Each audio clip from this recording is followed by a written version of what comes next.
আজকের এই ভিডিওটা শুধুমাত্র তাদের জন্য যারা নতুন আরব দেশে আসছেন, যেমন সৌদি আরব আর অন্যান্য আরব কান্ট্রি দেশগুলোর মধ্যে আছেন, তাদের সবার জন্য আজকের এই ভিডিওটা। কারণ এই ভিডিওটি থেকে শিখতে পারবেন গুরুত্বপূর্ণ কিছু শব্দ অর্থ, যা আপনার কথা বলার ক্ষেত্রে এবং কাজের ক্ষেত্রে অনেক অনেক উপকার হবে। তো না টেনে ভিডিওটি দেখেন। তাইয়িব বা তাইয়িবা এর বাংলা অর্থ হচ্ছে ঠিক বা ঠিক আছে। তাইয়িব শব্দের অর্থ ঠিক বা ঠিক আছে। তাইয়িবা এর শব্দ অর্থ কিন্তু ঠিক বা ঠিক আছে। তারপরের শব্দ হচ্ছে অ্যাঙ্গেলা। এর বাংলা অর্থ হচ্ছে সরো বা এখান থেকে যাও। তো দেখবেন এই অ্যাঙ্গেলা শব্দটা আরবিরা বেশিরভাগ ব্যবহার করে থাকে। যখন আরবিরা রেগে যায় তখন এই কথাটা বলে যে এখান থেকে সরে যাও। আরবিতে বলে অ্যাঙ্গেলা। অ্যাঙ্গেলা অর্থ এখান থেকে যাও বা সরে যাও। তারপরের শব্দ হচ্ছে কাম হাব্বা। এর বাংলা অর্থ হচ্ছে কত পিস বা কত টুকরা। টুকরা বা পিসকে আরবিতে বলে কাম হাব্বা। তারপরের শব্দ হচ্ছে ইবদা। এর বাংলা অর্থ হচ্ছে শুরু করা।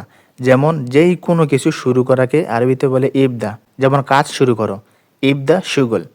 ইবদা শুগল, ইবদা অর্থ শুরু করা। যে কোনো কিছু, যেমন খানা শুরু করো, ইবদা আক্কেল। যে কোনো কিছু শুরু করাকে আরবিতে বলে ইবদা। তারপর হচ্ছে এসহাব। আরবিতে হবে এসহাব। এর বাংলা অর্থ হচ্ছে কোনো কিছু টানা। যেমন কোনো কিছু আমরা বাংলাতে বলি না এটা টান দাও, ওটা টান দাও। এই টানার শব্দ হচ্ছে এসহাব। এসহাব তো কোনো কিছু টানা। তো তারপরে শব্দ হচ্ছে খুরুজনে আয়া।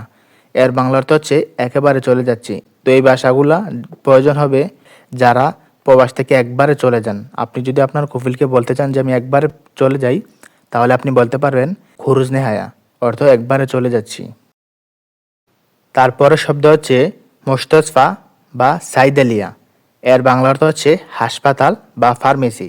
এখানে কিন্তু মুস্তফা আছে, এটার অর্থ হচ্ছে হাসপাতাল বা ফার্মেসি, এবং সাইদালিয়া এটার অর্থ কিন্তু হাসপাতাল বা ফার্মেসি। তারপরের শব্দ হচ্ছে কাহারাবাই। আরবিতে হবে কাহারাবাই।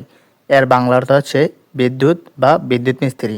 বিদ্যুৎকে বা কারেন্টকে আরবিতে বলে কাহারাবাই এবং বিদ্যুৎ মিস্ত্রি এটাকেও আরবিতে বলে কাহারাবাই।